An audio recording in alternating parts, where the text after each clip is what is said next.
uh, apa namanya? Pertama adalah interior hubungan dengan, boleh Michael minta tolong di slide kedua. Nah, iya.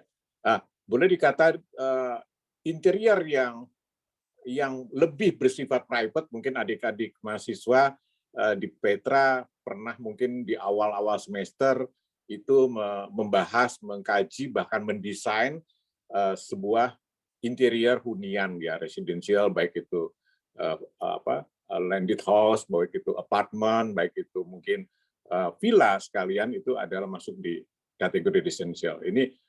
Ini pasarnya gede ya. Saya langsung bicara mungkin singgung antara dunia akademisi karena saya juga menggeluti dunia bisnis, jadi saya coba compare ya antara akademisi dengan dunia bisnis seperti apa. Ini pasarnya gede residensial ya. Boleh dikata di kota-kota besar, katakan di Surabaya ini berapa developer ya yang sudah menawarkan produknya itu terhadap dunia kebutuhan residensial. Dan itu semua itu memakai jasa interior designer gitu loh. Ya, jadi pasar kita tuh gede, jasa desain interior itu sebenarnya luas gitu ya. Itu yang baru di residensial. Lalu saya juga pernah di dalam sekian tahun yang lalu saya menggeluti juga divisi tentang komersial ya. Saya lebih banyak dulu di dalam corporate design. Jadi sebetulnya corporate itu juga masuk di komersial ya, jadi perkantoran, office ya, bukan workspace, tapi office-nya. Karena di dalam office dia sudah punya misi, punya visi, punya gambaran bagaimana kalau dia mendirikan office tentunya mendapat profit gitu ya, mendapat keuntungan. Nah, akhirnya untuk mencapai keuntungan dia menggunakan salah satunya faktor adalah interior design ya. Nah, di situ juga pasar kita gede ya. Bayangin walaupun sekarang dunia online, tapi butuh sekali performance daripada satu company corporate untuk bagaimana mewujudkan performance bisnisnya dia. Nah, itu masuk di komersial. Itu ada corporate. Lalu ada retail shop ya.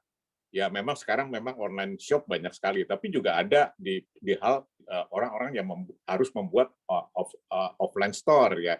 Shop di situ juga besar. Di kota-kota besar tentunya mall itu selalu berdiri ya, walaupun pemerintah sudah membatasi satu kota besar itu maksimal mall berapa, tapi kelihatannya itu cukup juga potensi yang cukup besar. Lalu resto ya, ini kalau saya menyinggung kalian generasi Z ya, kadang-kadang yang banyak ke resto-resto itu kalian jenis Z, lalu mereka kerja di situ, work di situ, bermain di situ, itu membutuhkan resto. Untuk bisa mencapai produktivitas bekerja, lalu sosial, kebutuhan sosial kalian juga membutuhkan satu kenyamanan. Di mana? Interior design lagi di situ. Ya, itu resto, kafe ya di situ. Lalu kita membutuhkan sekian tahun, 2 tahun kita boleh dikata harus bekerja di rumah ya. Sekarang sudah mulai ada pelonggaran di mana-mana, ada udah pengurangan level dari pandemi. Orang butuh refreshing, butuh butuh hiburan. Apa dunia? Hospitality ya. Kita bicara bioskop, kita bicara orang-orang mau saya mau ke spa untuk relaksasi dan sebagainya, ke hotel segala macam ya. Itu hospitality. Itu juga masuk di mana? Komersial. Itu juga besar pasarnya. Interior designer di situ juga banyak tawaran proyeknya. Dan banyak sekali komersial yang saya katakan ini lahannya juga besar dibandingkan residensial, boleh dikata plus minus ini besarnya. Ya. Nah, ini makanya saya katakan budget bagaimana seorang desainer nanti harus berkompetisi. Ya, karena dunia sekarang harus itu dengan kompetisi, walaupun kita mempunyai satu gaya desainer gitu ya. Yang ketiga, sebenarnya ada lagi, tapi saya nggak keluarkan di share screen ini, adalah interior yang berbasis pada public space ya, yang lebih ke culture, seperti saya pernah menangani museum gitu ya di DKI saat itu, lalu juga mengenai sekolah ya, sekolah juga bagaimana sekarang sekolah itu walaupun dibutuhkan sentuhan-sentuhan desain bagaimana supaya gairah untuk itu di sekolah itu bisa maksimal gitu ya. Itu banyak sekali. Terus airport ya. Sekarang bayangkan dengan kemajuan transportasi seperti ini di kota-kota tertentu sudah dibuat satu bandara Itu juga bukan hanya arsitek, interior designer ada di situ. Ya, jadi itu benar. Mungkin next kita akan bicara yang public space karena konteksnya itu akan berbeda. Ya, jadi kita fokus sekarang yang ke orange ini, yang komersial gitu ya. Oke, Hans boleh dilanjutkan. Nah, untuk bisa membayangkan satu komersial seperti apa, saya coba compare dengan residential tadi. Kalau kita residential, itu kita akan bicara fungsi ya. Kita akan bicara perasaan, perasaan owner, perasaan klien kita, baik itu suaminya, itu istrinya, itu anaknya, itu kita harus benar-benar kuasai perasaan dia. Dia memanggil kita, menginginkan jasa kita, kita sebagai partner dia, sebagai desainer, bagaimana mewujudkan rumah dia atau apartemen dia seperti yang ingin dia rasakan. Ya, saya mengatakan kata feel, gitu ya, bukan think saja, tapi feel. Karena bagi kami sebagai seorang desainer, bagaimana bisa merasakan itu, merasakan sentuhan yang dia inginkan, sehingga sentuhan yang dia inginkan itu kita akan bikin disentuhkan ruangan ini. Nah, inilah beda seorang desainer dengan seorang orang yang bergelut di bidang hal-hal yang matematis. Ya, ini perlu dikatakan bahwa feel. Jadi kalian mahasiswa, kalau saya kejar proyek itu, rasakan. Ya, memang kita punya metode, tapi rasakan juga apa yang kalian inginkan gitu ya. Anda punya konsep, oke. Tapi konsep kalau Anda tidak rasakan dengan hati, itu nggak keluar konsepnya. Jadi nantinya hasilnya itu plain gitu ya, itu rata gitu, nggak ada sentuhan. Ya, itu di residential itu sangat keras. Ekspresi daripada dia. Terus bagaimana nanti kalau dia sampai di dalam hunian itu merasakan kenyamanan, bahagia di dalam ruangan-ruangan yang kecil bahkan. Sekarang tidak ada pengembang kasih interior dengan ruangan-ruangan yang besar, yang rata-rata ya, itu pada minimal. Tapi dengan minimal, itu dia bisa membuat satu rumah. Katakan ini saya di depan rumah saya ini sedang lagi dibangun satu kafling, tapi dibagi dua. Nah, tapi dibagi dua ini, ini adalah tantangan sebagai seorang desainer, bagaimana mewujudkan itu. Tentunya dengan budget yang sesuai. Ya. Nah, oke. Ini yang membagikan. Sebetulnya ada residential yang juga antara kaki hunian field dengan komersial. Beberapa tahun yang lalu saya pernah diminta oleh pengembang untuk membuat rumah contoh. Ya, sekarang pengembang itu untuk menjual produk ya, bukan hanya brosur ya, bukan hanya market, tapi juga dia membuat contoh. Kalau dia menjual rumah kosongan gitu, nggak ada furniture-nya, nggak ada sentuhan desainnya gitu ya, orang itu bagi user itu tidak bisa membayangkan. Apalagi yang dijual itu hunian kecil. Ya. Tetapi di tangan seorang desainer, rumah contoh itu menjadi menarik, menjadi oh ini sesuai kebutuhan dan ini ditangkap pasarnya oleh pengembang. Makanya sekarang beberapa pengembang meminta jasa kita sebagai desainer bagaimana membuat rumah yang kecil itu menjadi sesuai gitu ya. Nah, ini juga sebetulnya residensial yang berarah komersial gitu ya. Ini juga dan sekarang rumah contoh setelah dia bikin dijual sama pengembang menjadi nilai profit lagi buat pengembang. Ya, hari ini kita ngomong profit terus nih, ngomong uang soalnya. Ya. Oke, silakan kan. Nah, ini yang sebelah kiri kita selalu bicara tentang bagaimana dunia bisnis itu selalu bicara tentang cost, tentang biaya, tapi efektif ya. Dan dia berproses berputar yang disebut cash flow. Ya, cash flow itu dia harus berputar. Tapi di dunia kanan kita lihat sekarang, dulu banyak sekali toko-toko, resto-resto itu di mall-mall dengan megah, dengan besar. Tapi dengan pengembangan teknologi, apalagi 2 tahun kita di pandemi, semua bergeser ke online. Ya, dengan satu tangan kita bisa cari itu semua. Nah, sekarang pertanyaannya masalahnya, apakah masih cukup, Kak, seorang desainer menangkap peluang ini? Ya, menangkap peluang ini. Saya rasa, bukan saya rasa, kemarin minggu lalu saya tuh datang di sebuah pameran tentang bisnis franchise ya di Surabaya, itu waktu itu di sebelahnya TP. Saya datang, kebetulan saya sekarang ini membimbing para orang-orang, anak-anak muda yang mau berbisnis. Saya diminta untuk datang menemani dia. Lalu Saya lihat beberapa bisnis franchise yang diadakan, itu semua menggunakan antara online dan offline. Ya, online dan online. Jadi tidak ada yang offline murni, tidak ada yang online murni. Karena apa? Karena dua-duanya ini sebenarnya bersinergi. Sesuatu butuh online, sesuatu butuh offline. Dan itu rata-rata 100% yang ditawarkan bisnis franchise itu ada di dua kaki ini. Nah, sebetulnya masih ada peluang itu, ya. Bagaimana sekarang tentang cost efektif terhadap dunia ini. Nah, itu tantangan kita sebagai interior designer di masa ke depan. Beda dengan zaman saya yang online tuh nggak ada, offline semua. Ya, itu begitu. Dari franchise yang paling murah, berapa kemarin saya melihat orang menawarkan jasa franchise rombong itu cuma 10 juta. Ya, terus 10 juta saya lihat berapa nilai investasi untuk interior bisnisnya, interior desainnya. Ternyata membutuhkan sekitar 2-3 juta. Lumayan kan? Itu kalau satu rombong. Ya. Kalau kita bicara bisnis sekarang, itu lagi bukan lagi per buah, tapi perkalian. Bayangkan kalau 50 rombong kali 2 juta, 100 juta di situ. Dan itu budget lahan kita sebagai interior designer. Dibutuhkan nggak? Butuh sekali desainer. Ya, itu gambaran yang saya lihat dunia sekarang, dan saya lihat itu baru minggu kemarin, itu baru 10 juta.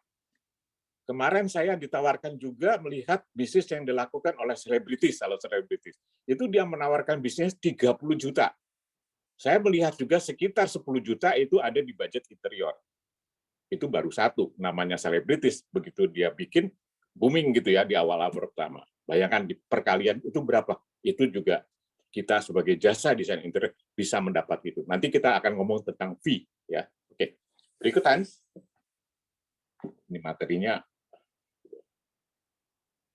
Oke, nah ini saya ada gambaran. Sekarang orang datang ke retail, ke mall, ke hotel, rata-rata mereka mencari perbandingan. Kalau kita mau booking nih di mana Traveloka katakan, atau di booking.com dan lain-lain gitu, kita cari hotel, yang paling pertama kita lihat ada review tuh. Review bagaimana gini, terus ada di situ nanti harganya, tapi akan kembali kepada lihat suasana hotelnya itu. Harganya sama nih, harganya sama. Satu malam katakan 300.000 atau 600.000. Kita cari review yang bagus kan, dan kita cari suasana interior seperti apa. Di situ juga menu di dalam mencari performa daripada interior, kembali lagi jasa kita. Itu juga budget besar.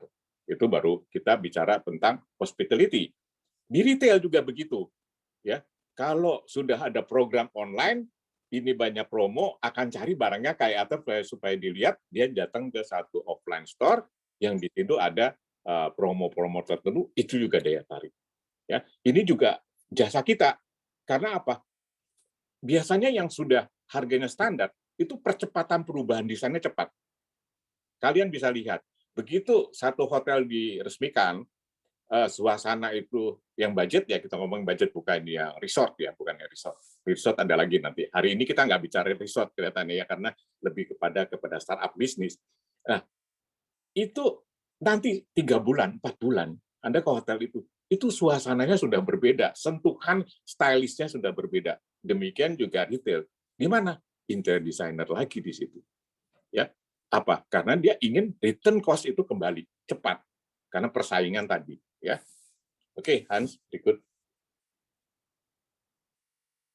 Nah, itu dunia yang saya lihat di sekitar kita saat ini. Kalau kita, ya bukan saya saja, mungkin kalian semua, adik-adik semua, kalau lihat keluar, ya dunianya kan seperti itu gitu ya. Bahkan mungkin Anda bisa melihat lagi yang lebih cepat daripada persaingan dunia bisnis, dan semua itu membutuhkan jasa desain interior. Oke, saya kembali ke back to campus ya, kembali ke kampus. Kita sebagai perancang di Petra selalu memakai metode untuk mendesain, apa yang disebut design thinking ya.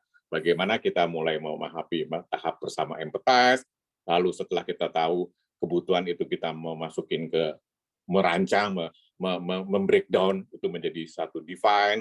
Setelah tahu, oh ini kebutuhan ini, oh kita sebagai seorang desainer kita harus mempunyai konsep.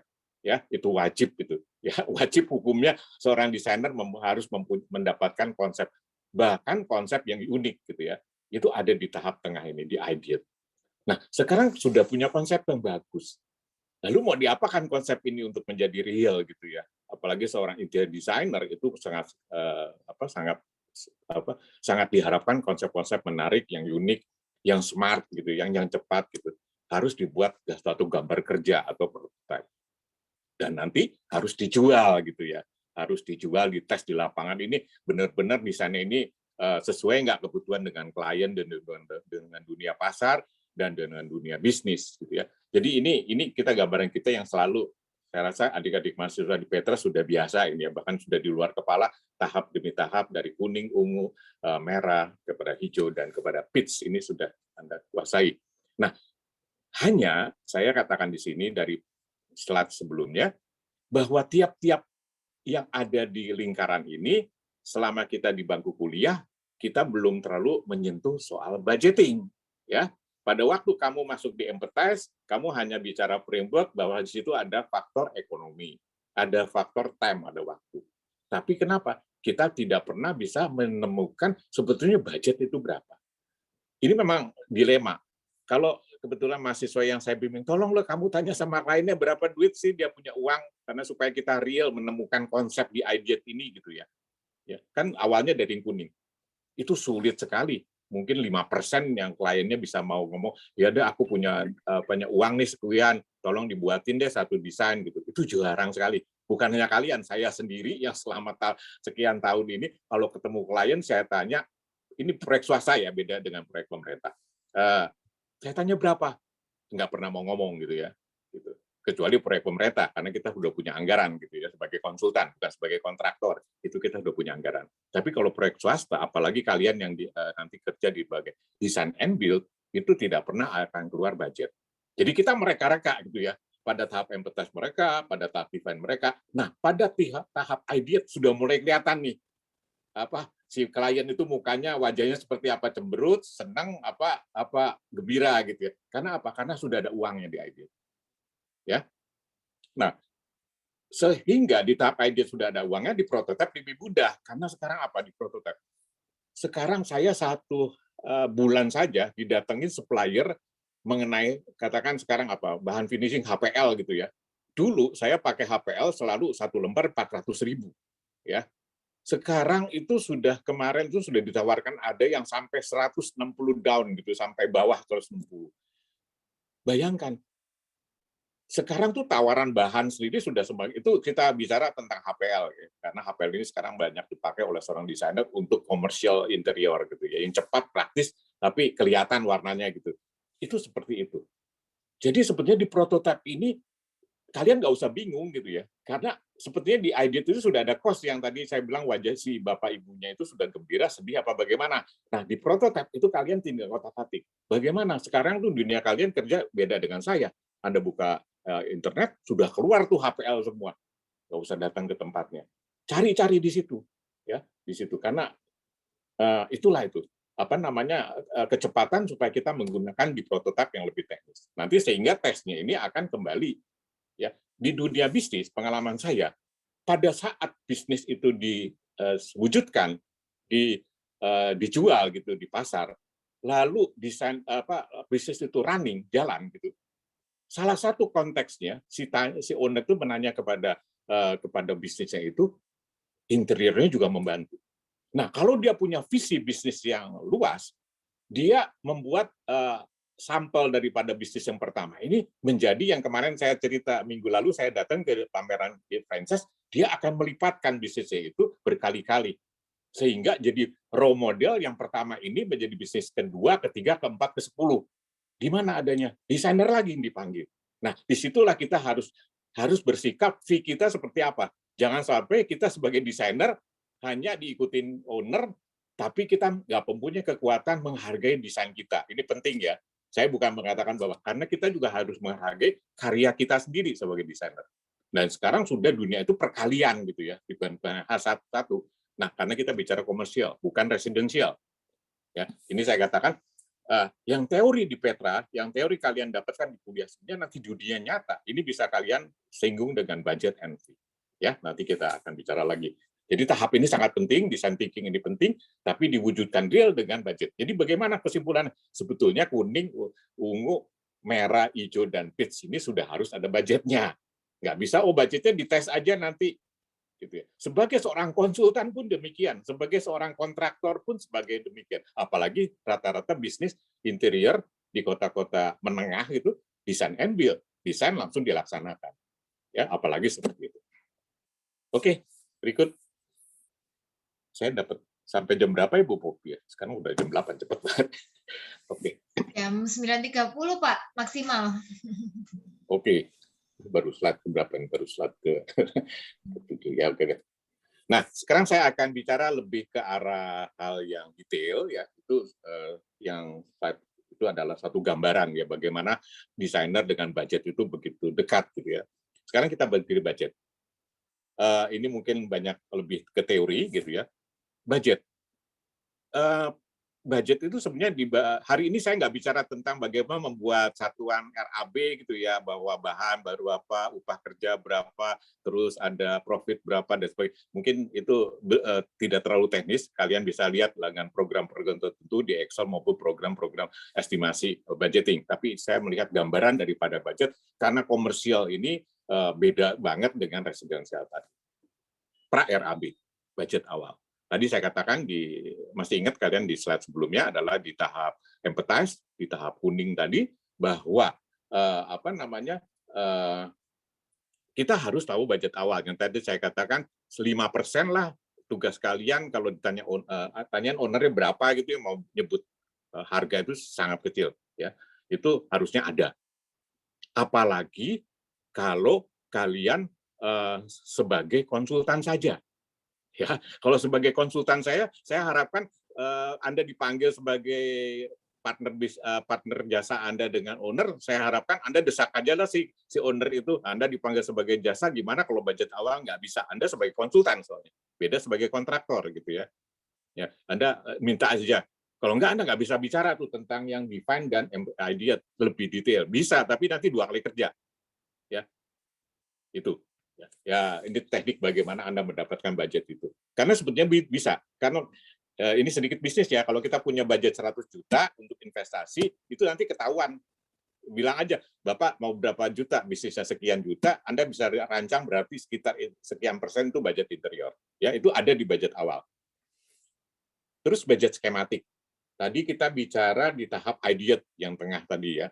Nah, ini sangat lebih harus kelihatan budgetnya. Kalau di budget awal, terutama Anda yang bekerja di design and build, dia nggak pernah mengeluarkan budget, Anda korek-korek di tahap budget skematik. Karena akan lebih mudah. Dia tahu desain Anda seperti apa, konsep Anda seperti apa, adik-adik ini, sehingga kalau dia menarik dengan konsep itu, baru dia mau spend uangnya. Keluarin uangnya. Oke lah, kelihatannya kok bagus nih, aku kok suka banget nih sama desain kamu. Dia baru ngomong, aku nih punya uang nih, sekian rupiah. Ya udah keluar tuh yang skematik kalau Anda nggak dapetin di tahap yang awal. Kedua, Anda kerja di skematik. Ini harus bagi kalian yang bekerja di 2 kaki, konsultan dan kontraktor atau design and build. Ya, ini harus keluar supaya nanti perjalanan selanjutnya di tahap prototipe Anda akan mudah. Jangan sampai di skematik masih buram, masih abu-abu. Waduh, berat itu. Nanti kayak tadi saya katakan HPL banyak kali. Anda pakai kepingin yang bagus-bagus, yang bagus. Khususnya kalau yang bagus kan harganya juga bagus gitu. Ada yang bagus, pakai 1 lembar 400. Ternyata pada waktu tes uangnya di downgrade. Akhirnya Anda pakai lagi 160.000. Waduh, 160.000 itu harganya warna HPL-nya beda dengan 400. Ya, karakternya beda, apalagi kalau sudah kena sinar lampu. Ya, kalau Anda beli bahan, ya, ini tips saja, Anda jangan lihat di katalog, tapi lihat di bawah sinar matahari maupun itu akan beda performanya. Dan Anda kalau teliti terhadap desain Anda akan cerewet di situ. Nah, itu apa? Di budget skematik sudah keluar gitu ya. Nah, kalau nggak ketemu gimana? Masih abu-abu. Saya ya oke lah, tapi coba dilihat lagi. Anda kembangkan lagi, dapetin budgetnya di budget pengembangan desain atau di prototipe tadi. Ya, yang hari ini kalian lagi kerjain nih. Anda mungkin banyak yang sibuk ngejar proyek, ngejar target. Nah, budget pengembangan desain itu harus keluar. Karena lebih mudah. Karena bahan yang kalian sudah sodorkan ke klien sudah ditentukan, sudah oke. Nah, ini sudah lebih ya. Lalu yang terakhir, kalau kalian sebagai konsultan, khususnya sebagai konsultan, kalian sampai ke budget yang terakhir, dokumen kontrak. Itu harus jelas, karena di situ bukan hanya budget, harus ada asuransinya, harus ada jasanya berapa, harus ada apalagi itu pajaknya, PPN-nya berapa, PPh-nya berapa. Ya, itu dokumen kontrak. Ini lebih luas lah. Paling tidak 3 budget yang budget awal, skematik, pengaman desain. Saat Anda belajar di Petra sebagai mahasiswa interior designer, ini Anda kuasai. Ya, nanti kalau Anda sudah lulus, sudah jadi desainer, masuklah ke yang lebih kompleks lagi ke dokumen kontrak. Tapi hari ini kita singgung semua ini ya sebagai gambaran. Oke, Hans.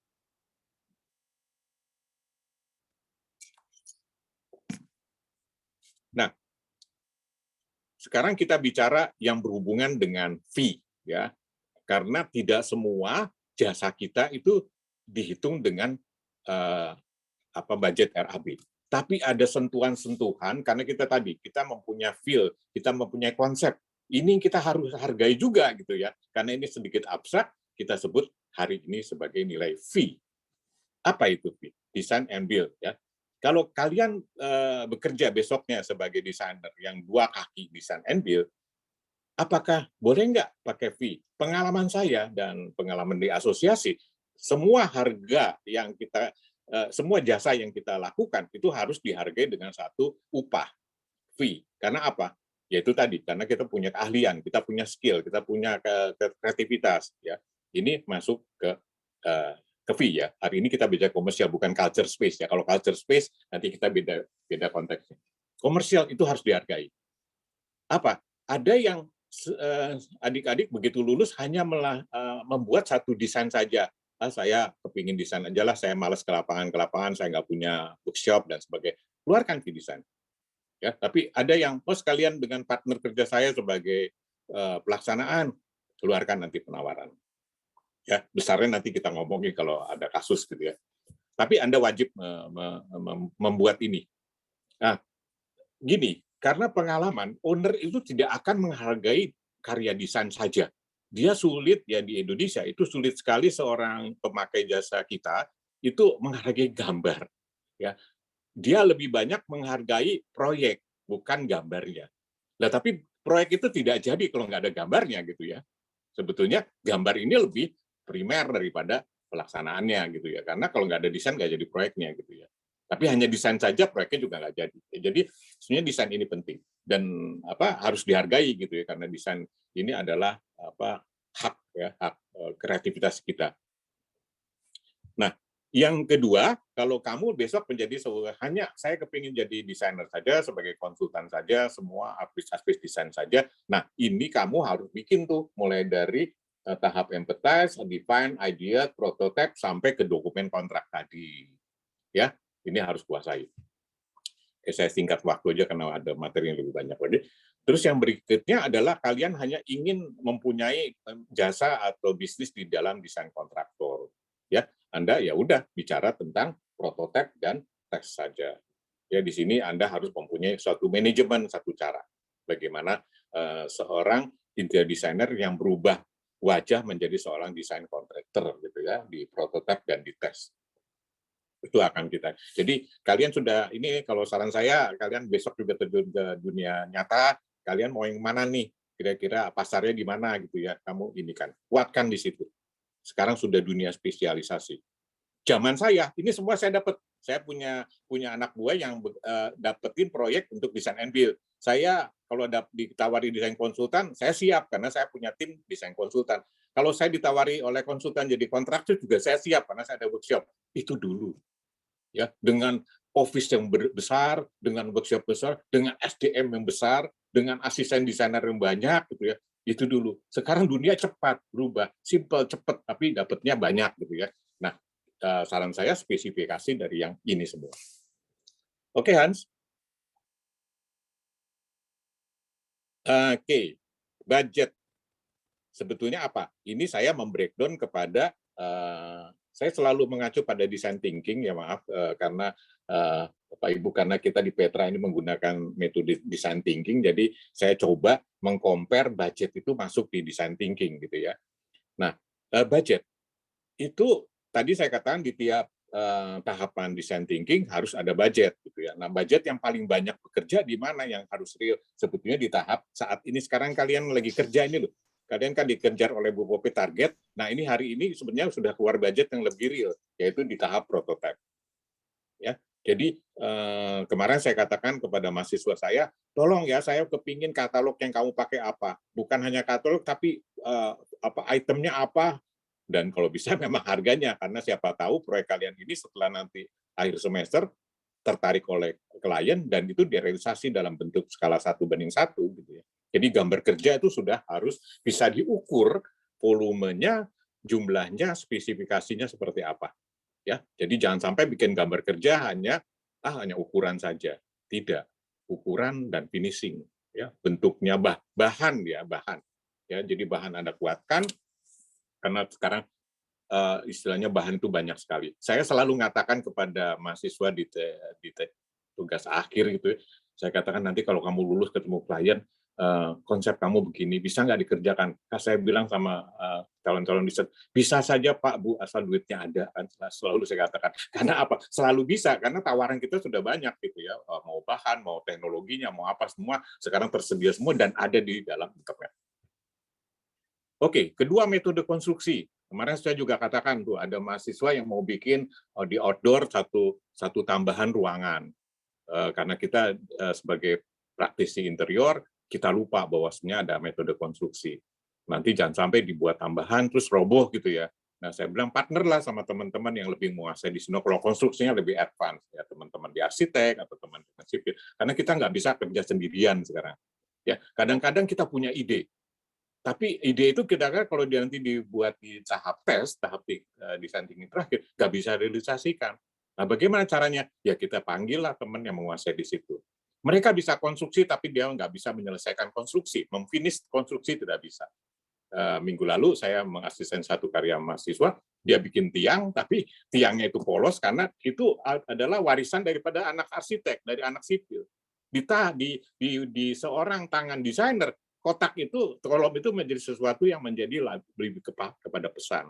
Dan akhirnya ketemu mungkin karena ini komersial, konstruksi itu menjadi bukannya konstruksi, jadi nilai branding daripada sebuah desain komersial. Ya, jadi banyak sekali yang bisa diolah dengan budget ini. Volume pekerjaan tentunya juga demikian. Volume pekerjaan bisa dibesarkan, bisa dikecilkan tergantung nanti Anda mengolah di tahap prototype ya, di tahap prototype tadi. Di sini juga di saat ini Anda kerja ya. Sumber daya dan alat. Nah, ini lebih kepada kalian yang mau jadi kontraktor. Jadi semua gambar bukan hanya kontraktor, konsultan juga harus menguasai ya. Karena saya pernah juga ikut unbasing beberapa tahun lalu, saya sebagai kontraktor, lalu saya tanyakan pada konsultannya, nah ini desainnya pakai apa ini kalau bisa mempercepat, karena dia tentukan schedule-nya 2 bulan. Nah, konsultannya harus bisa jawab, desain yang kayak gini dibuatnya pakai ini, dia kasih gambaran supaya akhirnya kontraktor yang diundang itu sama persepsinya memakai sumber daya ini. Mengenai nanti dikembangkan oleh kontraktor itu tergantung office-nya masing-masing. Ya, jadi seorang desainer harus bisa menentukan sumber daya atau alat untuk mewujudkan desain tadi. Ini juga apa? Budget juga. Semakin sumber daya alatnya itu lebih efektif, lebih smart, budgetnya akan ditekan. Semakin gambar kerja itu bisa dikorek gitu menjadi suatu gambar kerja yang smart, budgetnya tentunya bukan naik, akan ditekan.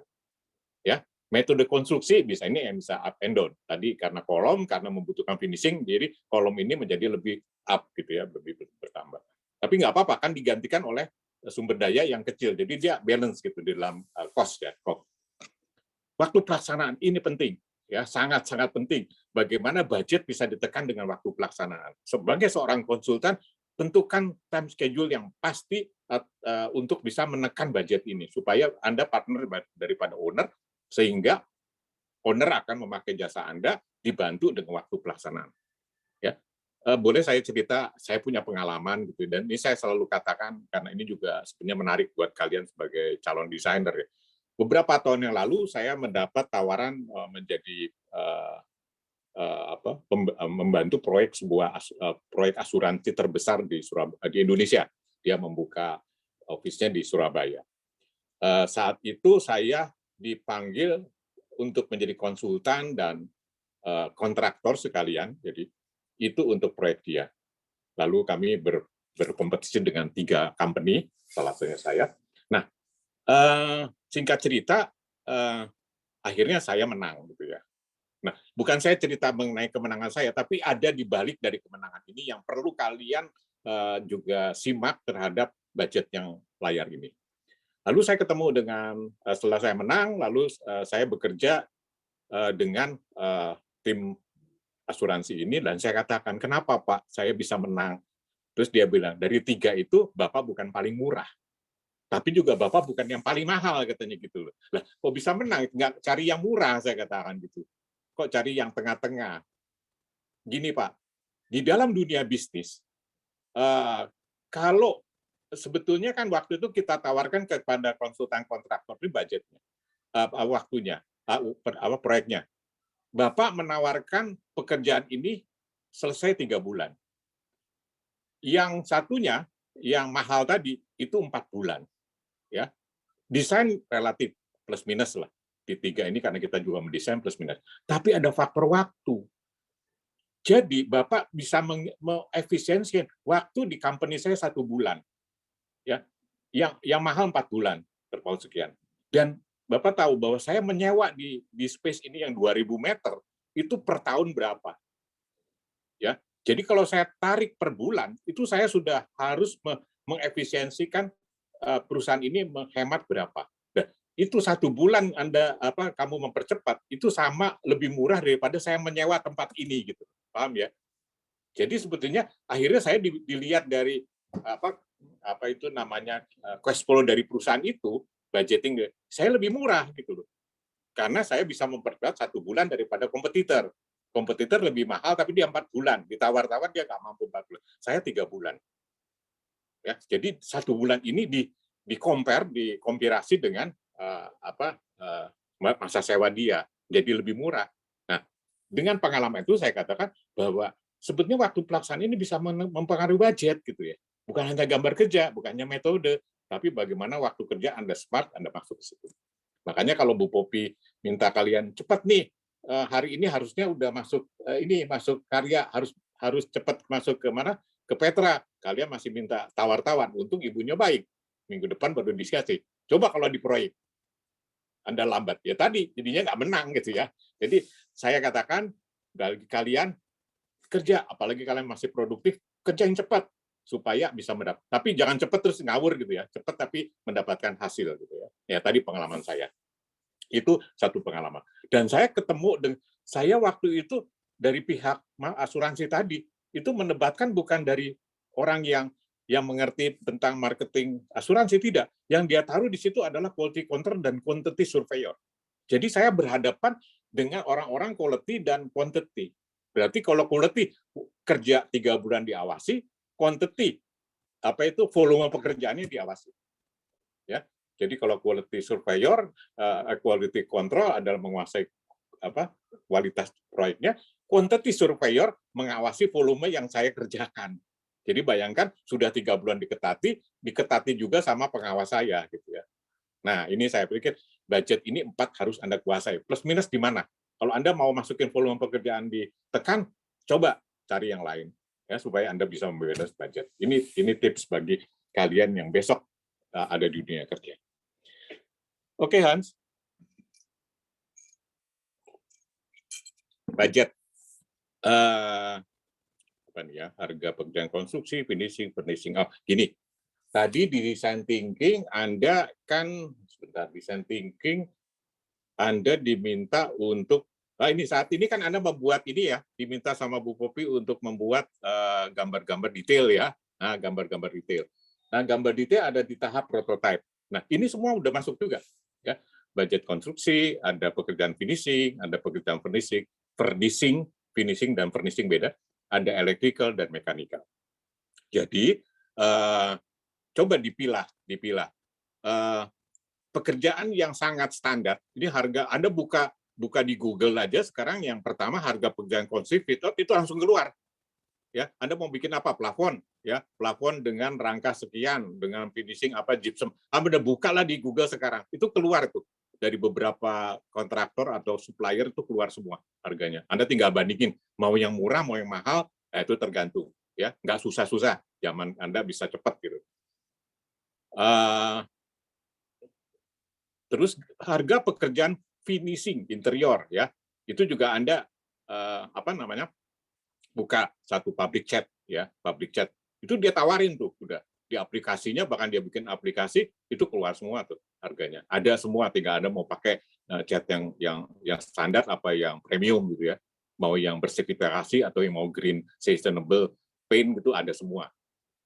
Pekerjaan furnishing interior, nah ini memang agak sulit, ini lebih ke custom gitu ya, agak ke custom karena Anda harus bikin lampu ya, lampunya kalau orang desainer nggak mau yang biasa-biasa, Anda bikin lagi. Nah, ini bisa lebih ke arah yang lebih custom. Walaupun Anda buka, maaf ini saya pakai satu brand, misalnya Anda mau bikin furnishing, bikin lampu, ya buka aja sudah di IKEA gitu ya, atau di satu tempat. Itu keluar semua tuh, furnishing ada semua. Ya, terus electrical ini lampu dan cabling itu juga ada sebenarnya, tergantung dari gambar desain saya, dan juga mechanical. Mechanical kepada kalian mahasiswa yang hari ini lagi bikin resto ya, itu semuanya mechanical. Ini semua ada semua budget ini. Jadi kalau Anda sekarang lagi belajar design thinking, ibunya nanya, keluarin tuh budget. Anda tinggal buka Google, ada semua ini. Ya, tinggal Anda mau nggak yang mana nih, pilih, cari gitu. Nanti tinggal disesuaikan dengan desain Anda. Ini bagi mahasiswa. Oke.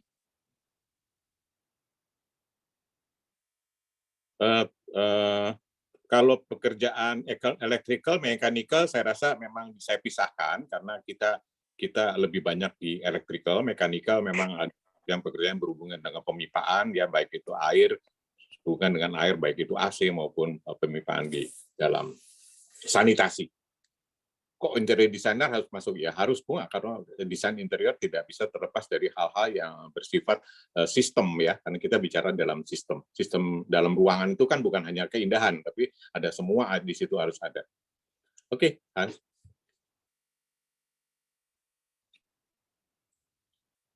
Oke, ini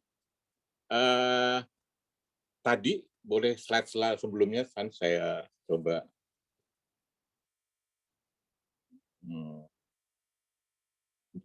Budget apa? Yang sebelumnya ya. Bukan yang sebelumnya. Yang sebelumnya, nah itu kan tadi ada budget yang budget terus bukan yang seterusnya ya, terus bukan yang budget habis ini nah ini ya, ini adalah budget tentang keseluruhan ruangannya. Ya, tadi sistem ruang. Dikatakan kalau ruangan tidak bisa hanya ada plafon saja, tidak ada bini-bini saja, lantai saja, tapi dia menjadi satu sistem. Saya bicara kata sistem, ya, karena kita sebagai desainer, bukan sebagai tukang.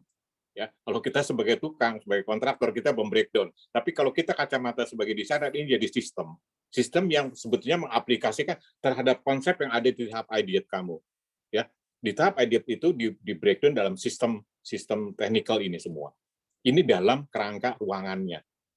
Ya, ini yang dijual di dalam bisnis komersial. Orang melihat ini semua, dan ini harus dilakukan untuk kalian yang mau kontraktor terhadap ruangannya, fit out ruangannya. Ya, harus ada dinding, harus ada plafon, harus ada lantai, harus ada finishing yang mau diapain, furnishing yang mau diapain, harus ada lampu yang bisa menerangi ruangan itu, harus ada pemipaan yang supaya di ruangan itu menjadi kenyamanan. Ini sistem ruangannya, ya, interiornya itu. Nah, berikutnya Hans. Nah, ini adalah isi daripada sistem ruangannya, ya, isi seluruh. Jadi kita bagi. Nah, ini isinya, kontennya, ini adalah pengadaan baik itu furniture itu baik, wah sekarang tuh furniture luar biasa banyaknya. Saya juga sama, hari ini juga kemarin baru Sabtu baru ditawarin lagi furniture untuk resto. Waduh, itu banyak sekali aplikasi membuat pengadaan furniture. Banyak sekali, tinggal mau harga yang berapa ada semua. Kalau kita nggak mau desain. Tapi desainer ini kan kadang-kadang iseng gitu ya. Saya kepingin aneh, Anda buat custom. Ya, bahkan sekarang kalau nggak salah di Petra ada jurusan yang khusus menangani desain DP apa itu? Pokoknya yang itu yang khusus mengenangani furniture. Furniture apa Pak? Bu? Produk interior. Produk interior. Ya. Itu ada di bisnis ini karena apa? Karena Petra juga melihat ini peluang juga. Marketnya gede, ya. Furniture ini marketnya besar. Memang dia elemen daripada sistem interior, tapi ini marketnya gede. Bukan hanya furniture, lampu juga sekarang. Waduh, itu segala macam lampu tuh banyak sekali. Apalagi kita belum bicara gaya nih, ya. Nanti di akhir slide ini kita bicara gaya. Ini kita baru bicara metode. Itu banyak sekali. Furniture yang loose itu juga banyak, ya. Jadi kalian bisa jadi praktisi furniture gitu ya, yang konteksnya furniture berhubungan dengan interior, beda gitu ya. Jadi ini ada dan pengadaan peralatan lain. Ini isinya.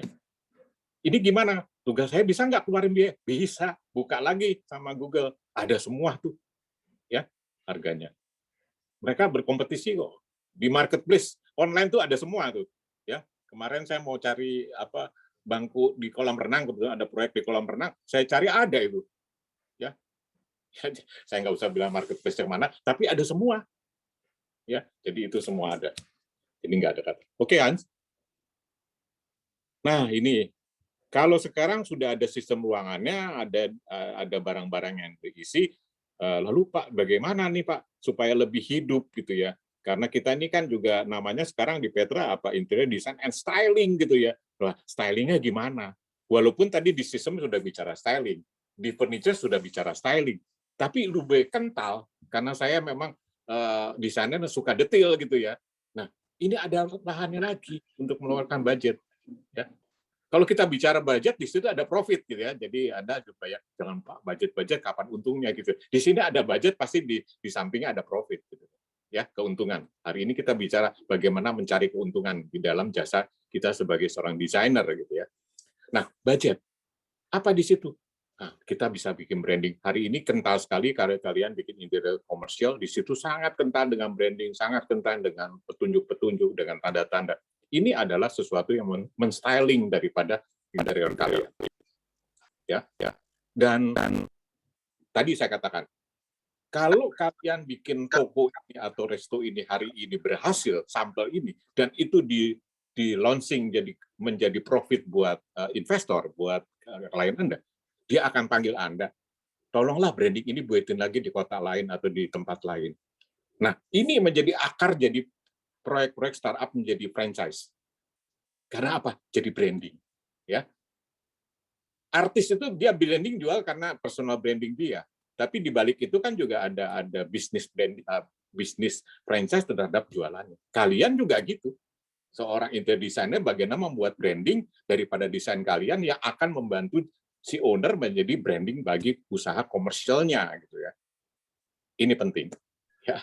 Jadi kemarin saya katakan tolong buatin branding deh yang gini. Kalau brandingnya mau di kotak-katik lagi, tawarin. Oke.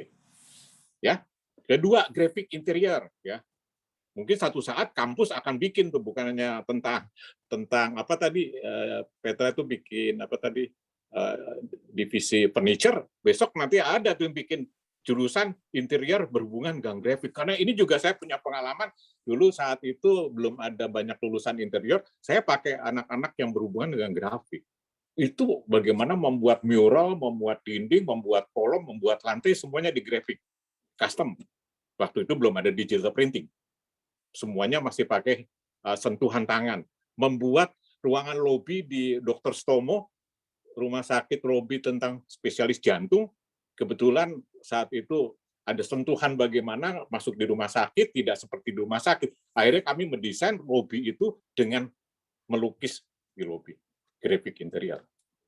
Sehingga masuk rumah sakit tidak terasa di dalam lobi rumah sakit. Ya saat itu masih mural, masih tahu. Sekarang sudah canggih.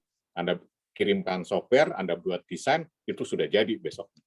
Dulu kita sampai berapa bulan bikin logo itu 2 bulan untuk hanya mengecat saja. Kalau sekarang tinggal mungkin Anda hari ini punya desain, bawa ke digital printing, besoknya udah dipasang.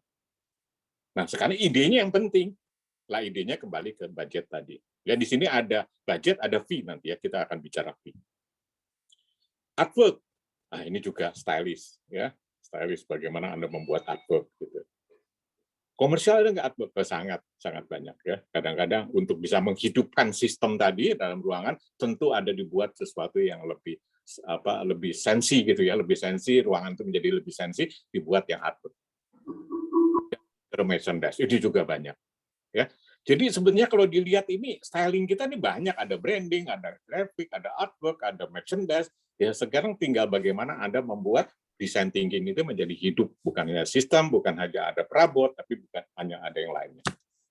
Ya, ini bisa dihargai, berapa harganya ya tentunya relatif ya. Tapi ini yang bisa jadi uang, ini bisa jadi fee. Silakan ada kotak-atik di sini. Ya.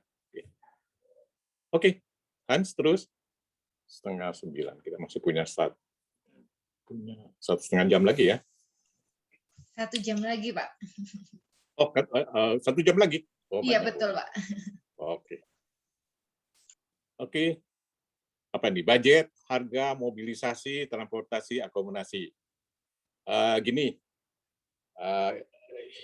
ini karena saya belajar dari pengalaman, kadang-kadang kalau ini mungkin ke arah bisnis yang startup ke atas ya, boleh ya, nanti kita bicara yang balik lagi ke startup.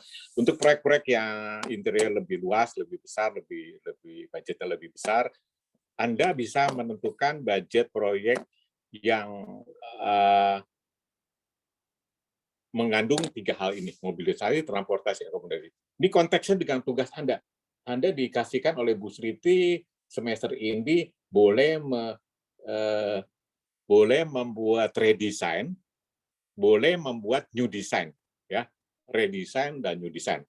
Nah, yang 3 ini nih, itu temennya yang redesign.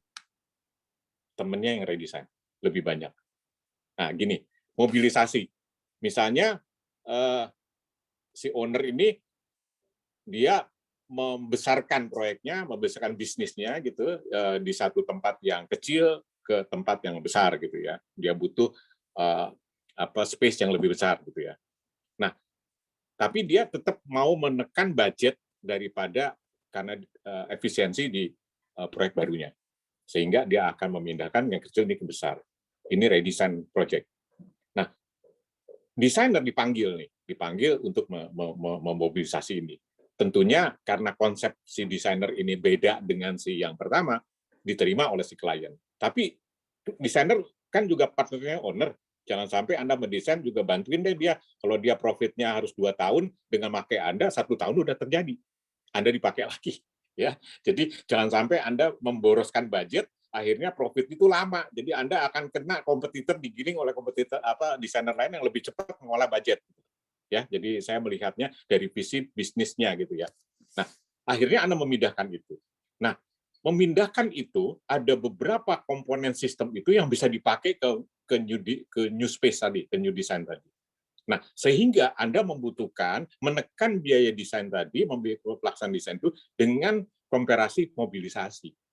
Jadi ini dibawa sini dengan alat, dengan penggunaan tertentu, dibalik ke sini. Ini kalau proyek-proyek yang besar gitu kayak gitu. Jadi lumayan gitu, sekian persen bisa mengirit efisiensi, dialihkan. Nah, ini masukin ke budget mobilisasi. Sehingga nanti owner tuh akan lihat, oh ya, aku 100 juta investasi, tapi mobilisasi aku bisa dapatkan efisiensi 20 juta. Lumayan lu 20% gitu ya. Mobilisasi terhadap 100 juta. Nah, masukin di mobilisasi. Jadi sebenarnya Anda bekerja bukan dengan 100 juta, tapi bekerja dengan 80 juta. Ya, masuk itu konsep masuk. Ini bisa Anda tekan. Ini untuk proyek-proyek yang di atas startup ya tentunya. Ya, 1.000 meter, 2.000 meter, 3.000 meter itu ini sangat bisa membantu menekan budget. Ya. Oke, ya mungkin di TA. Harga transportasi juga gitu ya, karena membutuhkan satu media transportasi ini bisa efisien. Saya pernah punya pengalaman juga punya proyek, beberapa proyek itu di Kalimantan Balikpapan, Kalimantan Timur. Ya, saat itu di sana belum masuk di sana. Itu saat Krismon itu 98. Saya masuk di sana. Terus pasar di sana belum banyak tentang jasa desain interior. Saya masuk di sana dari Surabaya, lalu membuat satu apa ya dulu kalau nggak salah rumah tinggal sih awalnya, terus rumah tinggal. Semua komponen saya bikin di workshop saya di Surabaya.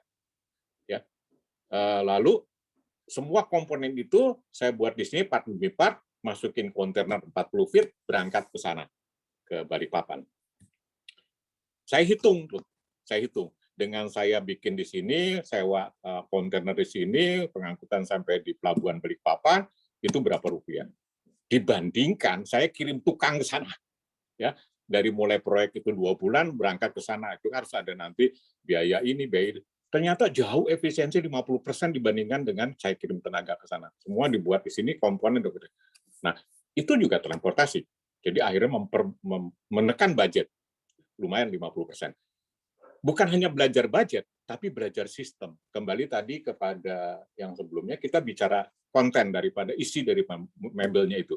Nah, disitulah kita bekerja dengan tim, bagaimana membreakdown satu mebel, satu partisi, satu apa, menjadi komponen-komponen harus masuk ke dalam kontainer 60 feet. 30 feet.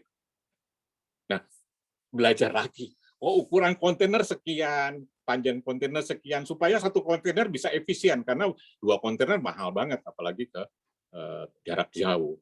Nah, kembali lagi ke sini, balik lagi tuh, design thinking ke awal lagi, cari prototipenya gini. Karena apa? Karena budget.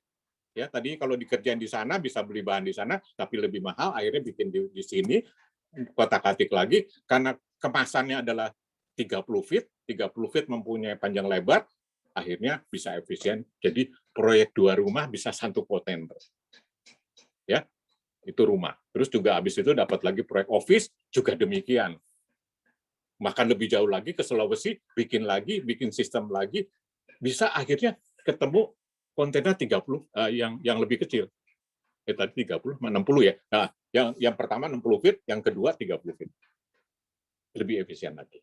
Ya, jadi di sini ini ya pentingnya design thinking ya. Anda diminta sama ibu mau bapak tutor dosen, kuatin gitu prototipe ya. Kuatin sampai kalau Anda diminta gambar kerja itu bukan hanya bikin multiview, tapi bagaimana potongan-potongan bahan itu bisa efisien sampai tadi ke arah harga transportasi. Ya, kuasai apanya yang ada di kemasan tadi. Oke, harga akomodasi yaitu tadi. Kalau Anda kirim tukang ke sana berapa, kalau ini berapa. Ya. Ini titipan saya, Anda mulai belajar ini budget bagi adik-adik mahasiswa di tahap prototipe yang sekarang lagi Anda kerjai, khususnya di target luaran gambar produksi, ya gambar kerja baik itu furniture maupun elemen interior. Oke, kalau mau dicoba di sini, ya silahkan Anda coba sekalian belajar, ya. Oke Hans, terus. Harga pekerjaan persiapan, pembersihan, packaging, moving. Nah, ini lebih kepada konsultan yang menawarkan desainnya kepada hal-hal yang berhubungan dengan pelaksanaan. Jadi, new design. Proyek kalian hari ini dapat new design sama redesign ya. Oke, kalau yang new design, saya rasa ini penting karena ini komersial. Sebagian persen Anda bekerja di lahan-lahan sewa ya, lahan sewa, ruangan sewa seperti office rental, lalu kepada mall ya, shopping mall gitu ya. Ini kan sebetulnya kan bisnis ini komersial ini berdiri di lahan sewa ya, di lahan sewa baik itu perkantoran maupun apa itu namanya pertokoan, bahkan hotel pun ya kadang-kadang itu tanahnya bukan dia, tapi karena dia partner sama orang yang punya tanah, dia pakai uang bank, akhirnya dia sewa tuh. Ya sebenarnya yang real punya sendiri itu sedikit. Semua itu sekarang zamannya kita bekerja dengan partner dengan sewa gitu, dengan rental gitu ya. Nah, kalau kita jeli terhadap pasar ini, bagaimana interior designer melihat? Nah, inilah di tahap ini. Budget, pekerjaan persiapan. Jadi kalau dia sewa, dia sewa di mall, katakanlah yang lebih kecil untuk pasar UMKM sama startup, itu ada tuh. Bagaimana mall itu memberikan aturan-aturan kerja terhadap pelaksanaan interior. Nah, di situ ada persiapan. Anda harus buat apa, buat apa. Ini masukin, ya, karena tidak semua mall standarnya sama. Ada mall yang pertentuannya luar biasa jelimet karena memang profesionalisme dia, sehingga persiapan pekerjaan ini butuh waktu, butuh uang, butuh budget, dan ini harus siapkan. Ya, jadi jangan hanya bicara sistem, tapi bagaimana sistem yang ini akan dikerjakan oleh orang lain, oleh Anda sendiri, lalu Anda ngintip tuh, di situ harus ada budget apa saja. Ya. Juga kalau Anda menyewa di satu space yang bersama-sama kayak di mall, di kantor, segala macam. Itu kan bukan Anda sendiri, mungkin gitu interiornya, ada tenan-tenan lain kan gitu ya. Customer. Nah, pada waktu Anda bekerja di situ, mall itu atau office itu tidak mau kotor gitu. Selama proyek 2 bulan konstruksi harus bersih. Di sini juga Anda diminta. Bahkan ini akan ditarik deposit gitu ya. Jadi uang Anda akan disimpan oleh mall tadi, oleh office tadi. Kalau ini nggak bersih, besoknya deposit itu nggak bisa dibalikin kepada Anda. Ya, gitu. Jadi ini juga penting untuk mewujudkan proyek itu menjadi real. Ya. Ini memang tidak masukkan dalam konsep, tapi ini adalah bagian daripada mewujudkan konsep, ya, bukan dalam konsep tapi mewujudkan. Juga pekerjaan packaging moving. Oh mungkin ini yang tadi bagian daripada redesign yang mau moving dari satu space ke tempat lain. Ini ada masuk pekerjaan packaging atau moving. Ini saya sentuh karena memang tadi saya katakan ini bukan dari satu konsep desain, tapi ini adalah mewujudkan konsep itu saya katakan. Ya, kalau tanpa ada ini mungkin konsep itu tidak terjadi di dunia skala banding satu banding satu. Masukin saja ya. Kalau nanti mau belajar bisa dimasukin di proyek Anda sekarang gitu. Kalau khususnya bagi kalian adik-adik yang punya proyek new redesign ya. Redesign bisa belajar ini sekalian. Ini juga gampang di Google bisa cari itu. Ada yang kalau nggak salah apa sih kata kuncinya itu ada yang buat pemindahan barang-barang dan sebagainya. Ya, oke, semua Anda bisa belajar. Oke, lanjut Hans.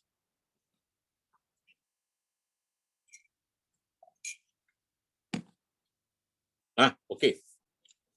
Saya sentuh ini karena kita harus sadar pajak gitu ya, sadar pajak dan Anda juga habis ini juga di dunia nyata Anda harus juga membantu kita dalam sadar pajak gitu ya. Jadi interior bagaimana? Oh sangat jaga harus diterapkan bagaimana pajak. Bila Anda menjadi seorang desainer saja, tentunya Anda mempunyai jasa, punya fee ya. Jadi kalau satu desain, oh saya punya fee-nya sekian gitu ya. Nanti Anda keluarkan tuh budget untuk ditarik PPH ya, yang kedua itu untuk konsultan. Tapi bila Anda melakukan pekerjaan-pekerjaan bersifat konstruksi, mewujudkan konstruksi, di situ ada tekniknya, ada konstruksinya, itu pasti akan diminta biaya yang pertama itu yang PPN gitu ya, itu di mana pekerjaan konstruksi. Tapi begitu ada jasa itu Anda masuk ke dalam yang kedua. Nah, bagaimana Pak kalau proyek itu dua-duanya? Ya, Anda breakdown mana yang masuk PPN, masuk PPH. Hal-hal yang berhubungan bahan konstruksi akan Anda kelompokkan ke pajak, keluar nanti pakai format Excel keluar PPN. Ada pajak yang berhubungan dengan PPH, Anda keluarkan dengan fee. Makanya hari ini kita bicara budget and fee. Ada budget yang dihitung dengan konstruksi, fee yang berhubungan dengan jasa. Ya, budget lebih ke, saya katakan lebih ke teknis gitu ya, lebih ke konstruksi, ke material. Fee yang lebih ke jasa. Nah, yang jasa itu ke PPH, yang konstruksi ke PPN. Lalu biaya asuransi pekerjaan. Nah, mungkin ini juga kembali kepada di proyek-proyek yang di atas startup gitu ya. Jadi proyek-proyek besar itu mereka juga nggak mau berisiko terhadap pekerjaan mewujudkan konsep desain kita. Jadi mereka akan meminta proyek itu dikenakan asuransi. Jadi kalau ada asuransi ada dua, asuransi berhubungan dengan desain dan asuransi berhubungan dengan pekerjaan konstruksi. Asuransi berhubungan dengan konsultan. Jadi sekarang ada desain-desain yang kita keluarkan konsultan, kalau terjadi apa-apa dari desain itu, ada yang membackup asuransi. Ya, kita sudah pernah dengar ada konsultan yang mungkin memakai lantai yang licin untuk rumah sakit gitu ya. Begitu ada pasien atau ada customer masuk ke lobinya terpleset gitu, sehingga yang disalahkan bukan kontraktornya, tapi konsultannya. Kok kenapa di lobi rumah sakit Anda pakai lantai yang sangat licin gitu. Sehingga akhirnya mencederai customer. Itu desainer interior itu ya, bukan kalau masangnya yang keliru itu kontraktornya gitu ya. Nah, ini tentu kalau kita proyek-proyek besar akan kita minta backup asuransi. Jadi kita juga tenang terhadapnya. Tapi juga kita harus mengasah bagaimana keahlian kita, jangan sampailah di rumah sakit menggunakan bahan-bahan tidak sesuai. Ya, ada sendiri. Mungkin semester depan Anda dapat public space, di situ ada desain tentang hospital, ya. Itu ada caranya sendiri. Itu lebih ya komersial, tapi juga ada hal-hal yang berhubungan dengan public space, beda apalagi bandara dan museum dan sebagainya. Ini boleh Anda masukkan di situ. Oke, lanjut saja. Nah, ini kita bicara fee. Fee itu silakan Anda keluarkan gitu ya dari semua yang berhubungan dengan nama jasa, ya, karena kita ini antara di dunia jasa dan di dunia teknik gitu ya. Ini bisa Anda keluarkan. Jadi pekerjaan desain. Kemarin saya tanya sama Mas, kamu besok kalau jadi desainer mau jadi apa? Saya Pak mau jadi desainer aja, saya kepingin yang bersih-bersih kerjanya. Katanya. Ya sudah, Anda jadi desainer aja di konsultan gitu, semua bersih. Tapi nggak ada lah, jadi desainer tuh bersih, tetap Anda harus ke lapangan gitu ya. Jadi ini ambil jasa di pekerjaan desain. Di asosiasi memang ada rate-rate tertentu, silakan Anda kalau tertarik dengan HDI, Anda bergabung dengan HDI, di situ ada rate-rate jasa tertentu yang berhubungan dengan pekerjaan desain. Ya, silakan Anda berhubungan dengan HDI yang ada di Petra, nggak tahu siapa itu, nanti bisa Anda tanyakan, itu ada jasa-jasa. Atau di HDI Jawa Timur, itu ada asosiasinya, ada untuk mahasiswa, dan Anda bisa bertanya di situ tentang jasa pekerjaan desain yang berhubungan dengan ada rate-rate-nya masuk ke residential atau masuk ke komersial atau masuk ke public space, itu ada jasa-jasanya. Kalau Anda mau mengikuti jasa berdasarkan asosiasi. Atau Anda punya rate sendiri bagaimana? Ya tergantung portofolio Anda. Karya Anda mau apa, Anda hargai berapa jasa pekerjaan Anda, sehingga Anda keluar bahwa untuk sebuah jasa desain dengan sekian meter, terus out sekian meter sampai up sekian meter, itu berapa. Silahkan, Anda bisa mengemas itu. Tapi kalau di asosiasi ada rate sendiri. Ya, itu bisa HDI atau Anda bisa freelance gitu. Yang berikut pekerjaan styling ya. Saya nyinggung ini karena kebetulan kan kita ada di jurusan design and styling ya. Jadi styling ini juga penting gitu loh. Jadi sistem itu bisa hidup karena styling. Ini juga ada jasanya. Ya, jadi Anda tentukan bagaimana portofolio styling Anda dan semua. Ya, ini juga apa namanya sangat dibutuhkan ya, rumah-rumah contoh sekarang, rumah contoh karena Anda buat apartemen supaya orang itu cepat langsung deal bayar sama developer. Itu developer memanggil kita sebagai interior designer yang dengan styling. Kalau meja makan saja interior kamu kasih furniture meja makan dengan kursi makan terus nggak dikasih apa-apa mejanya, itu nggak akan berbicara. Tapi kalau Anda bikin table settingnya meja makan, lalu kursinya dikasih satu styling, lalu lantainya dikasih perak atau perbadan yang bagus, orang itu akan lihat, oh bagus ya gitu ya. Nah ini juga bagaimana seorang desainer menjawab lahan styling ini ya. Ini besar juga ya, Anda bisa tentukan kalau bahkan ada beberapa mungkin jurusan anak-anak interior yang lulus langsung dia ambil ke khusus spesifikasi untuk styling saja ya. Dinding itu oleh seorang interior styling jadi dinding polos bisa jadi macam-macam ya. Mungkin habis ini Anda dapat proyek ini dari Bu Siti, Bu Popi. Nah ini waktunya Anda bagaimana mengotak-atik Anda mempunyai pekerjaan styling ya. Silakan nanti habis ini Anda bisa belajar. Jasa kontraktor, gini, ada yang owner itu meminta harga real proyeknya. Harga real proyek, karena sudah dikunci oleh konsultan. Harganya, BQ-nya sudah dikunci oleh konsultan, jadi kontraktor ikut, itu hanya mengeluarkan harga-harga standar. Ya, jadi kalau di compare kontraktor 1, 2, dan 3 hampir semua rata, plus minusnya hampir kecil-kecil. Tapi yang membedakan adalah jasanya. Nah, jasa kontraktor silakan diambil sekian persen dari nilai ini keluar. Lalu bagaimana Pak? Kalau harga standarnya sama, karena buka di Google sekarang harga bikin pasang keramik, pasang AC itu semua ada semua tuh. Lalu kontraktor untungnya dari profitnya dari mana? Dari jasanya, dari jasa kontraktor. Lalu bagaimana si owner memilih, si konsultan ini membantu owner untuk memilih kontraktor yang tepat, yang bagus, yang sesuai dengan waktu yang diharapkan. Nanti ada sightseeing ke workshop.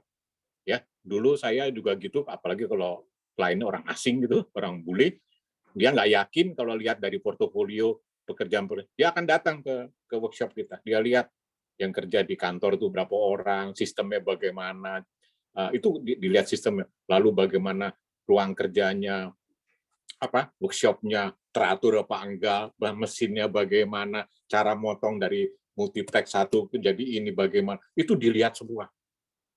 Ya, jadi kalau manajemen kontraktor itu rapi, sesuai, jadi pemenang lah. Gitu. Jasa Anda bisa naikin gitu ya, karena Anda mempunyai sistem manajemen. Ini mungkin Anda dapatkan di mata kuliah manajemen proyek ya, mungkin semester yang lalu. Nah, ini bisa. Tapi kalau kontraktor asal-asalan datang ke workshopnya kotor, nggak jelas gitu, ya goodbye lah gitu ya. Jadi penting bagi kalian yang besok mau jadi ke arah ini. Ya, jadi Anda nggak usah khawatir bersaing dengan harga, karena harga sekarang itu dibuka di internet, semuanya ada, nggak dulu ditutup-tutupi, sekarang dibuka, orang bisa milih. Ya, Anda mau belanja baju aja di marketplace banyak gitu ya, interior juga gitu banyak. Tapi ada satu yang membeda, bahwa bagaimana Anda mempunyai sistem di dalam mewujudkan konsep desain menjadi satu proyek. Nah itu jasanya ini. Ini yang tidak ada di marketplace. Tidak ada di dalam ini, adanya di dalam office Anda sendiri. Ya, silakan Anda mencari manajemen sistemnya seperti apa. Anda harus bikin software memang ya. Bagaimana dari gambar AutoCAD, ya itu kan bisa di-compare ke inventory. Jadi gambar kerja langsung masuk ke inventory itu apa ya? Bahan ya. Jadi multiplex kan ukuran 120 kali 240. Itu nanti Anda bikin softwarenya bagaimana multiplex 240 120 dijadikan mebel itu jadi berapa? Ya, Anda bikin. Itu nanti masuk inventory. Jadi Anda butuh multiplex berapa lembar di gudang untuk bisa. Nah, semakin Anda bisa bekerja modular, semakin efisiensi bahan semakin tercapai, semakin profit. Ya, itu baru multiplex. Apalagi bahan biasanya HPL itu juga sama, cat juga sama, ya. Jadi banyak sekali komponen. Cari komponen interior, lalu Anda panggil programmer, Anda bikin sistem. Untuk yang kalian mau jadi kontraktor, ya silakan. Untuk bisa mendapatkan profit yang yang besar gitu ya. Kita kan mau dapat profit yang sebesar mungkin gitu ya. Oke, Hans, terus. Begini, ini itu kembali ke tadi kemarin saya bicara tentang franchise design ya, startup design. Itu saya melihat di pameran itu memang desain itu harus ada diferensiasi, segmentasi, positioning ya. Jadi kalau Anda membuat satu gambar desain itu untuk komersial buat klien, apalagi bagi kalian yang memang besok mau jadi partner daripada bisnis investor yang franchise yang multiple jadi dari satu dikembangkan jadi 10, 20 faktor kali, ini Anda harus pikirkan diferensiasi, segmentasi, dan positioning. Cari kira-kira di lahan mana. Kemarin tadi rombongnya 10 juta, ya segmennya di situ. Diferensiasinya dia jualan ayam ya udah. Jadi rombongnya yang karakternya ya dengan warna-warna ayam gitu ya. Positioningnya siapa? Nah itu sudah. Anda berangkat lagi yang lebih up lagi. Sampai kalau kita lihat kan, misalnya McDonald, misalnya Kentucky, dia kan punya segmentasi sendiri, diferensiasi position sendiri. Ya, terus apalagi yang franchise itu banyak sekali sekarang dunia franchise dan di mana membutuhkan desain interior. Ya, ini tentukan di situ, Anda siap untuk di situ, konsep Anda sesuaikan di situ, bukan hanya konsep, tapi budget Anda tentukan di sana. Fee Anda tentukan, kalau fee sih sudah ngikutin. Ya, di dalam desain ini. Ini penting juga, Anda tentukan dari sekarang, jadi metode thinking ini bisa hidup di dalam lapangan, kalau Anda masukin ini semua di dalam hal yang berhubungan dengan lapangan. Tentukan diferensiasinya, segmentasi, mulai nanti kalau Anda mau ke TA-Lib ya, mulai konsep itu Anda bikin segmen nanti ya dengan partner TA itu bikin segmennya di mana nih, Anda bikin posisinya gimana. Jadi itu kadang-kadang owner tidak memikirkan itu, tapi desainer memikirkan itu. Karena dia tahu bahwa konsep ini akan lari kemana. Ya, ini silahkan nanti Anda dikembangkan setelah Anda menguasai budget tadi. Oke, Hans?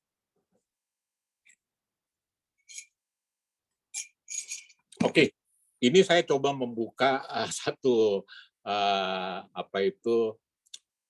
pengalaman saya lah dengan kalian.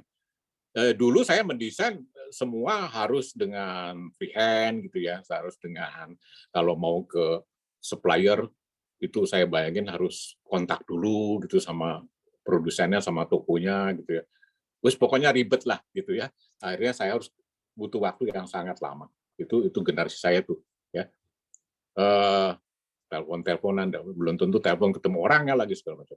Nah, habis itu berlanjut bahwa oke lah ya, dipersingkat sampai kepada generasi kamu nih yang lagi belajar di Petra saat ini ya.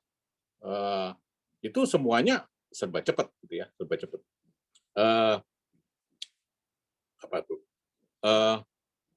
Beberapa bulan yang lalu gitu ya, saya kedatangan